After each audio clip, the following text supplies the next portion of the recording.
that they reach out for the help, because suicide is definitely 100% preventable. Now, 9 years ago, everyone, I thought I had it all.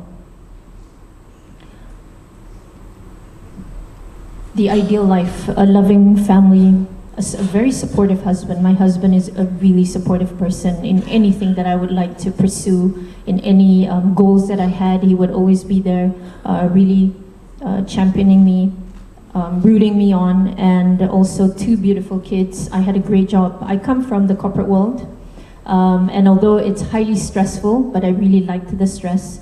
So I was really living that life, and unfortunately what happened was I was then caught off guard, right?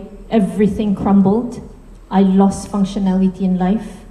And what this means is I could no longer function as a normal human being, right?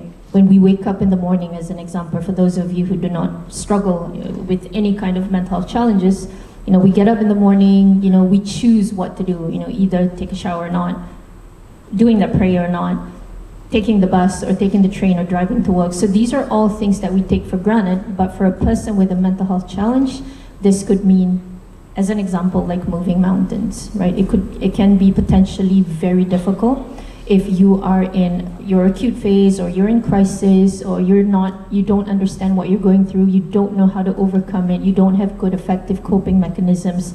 It can be very debilitating. And this was when I lost functionality in life, right? I could no longer function as a normal human being. I was already, I had 2 little kids during the time, 3.5 and 5. I was working, I was an employee, I ran my own business during the time already, and I could no longer do all these things. But one of the things that Allah subhanahu wa ta'ala did not take away from me during the time was my ability to pray. And so it was very interesting when Dr. Fahmi spoke about spirituality and spiritual care, because this was one of the components that really helped me in my recovery journey. And that is why in Miyasa, this is also a big component that we introduce to our peers for their recovery as well. Now, having said that,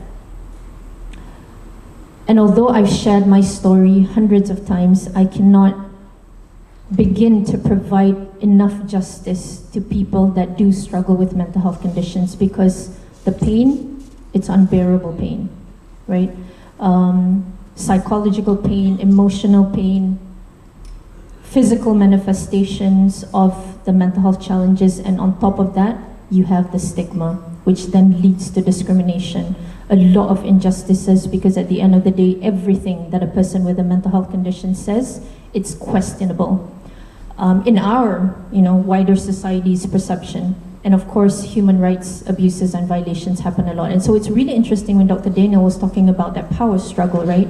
Because a lot of times this is what we see within a relationship of a person, a client with their own therapist, be it clinical psychiatrist, psychologist, where a lot of learned helplessness happens, right? Because it is not a supported decision-making approach that is happening within that process, right?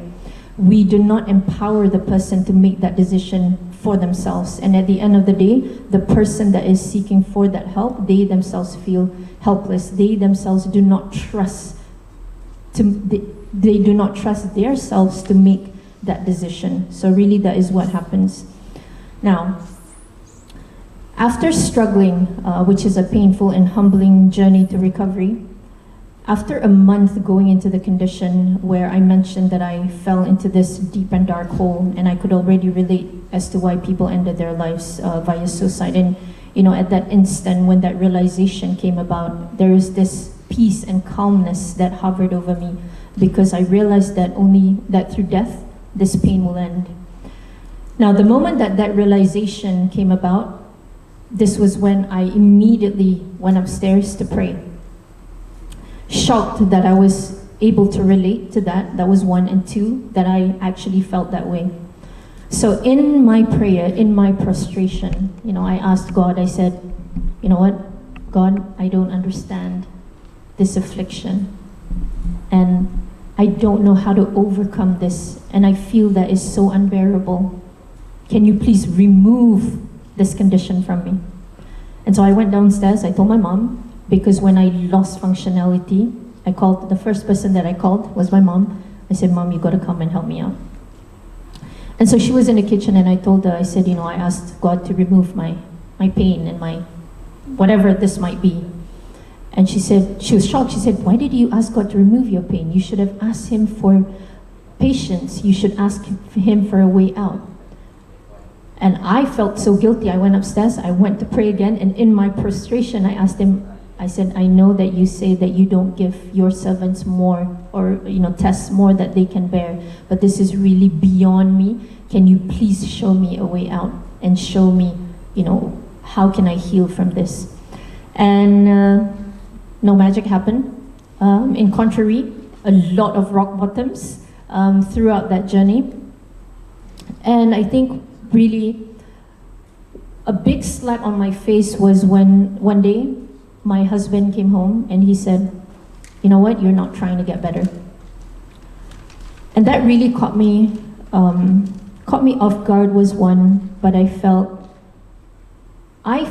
during the time, I honestly felt that I was trying my level best to really do what I possibly could to go through that recovery process. And here, you know, my husband is telling me that you're not trying to get better. And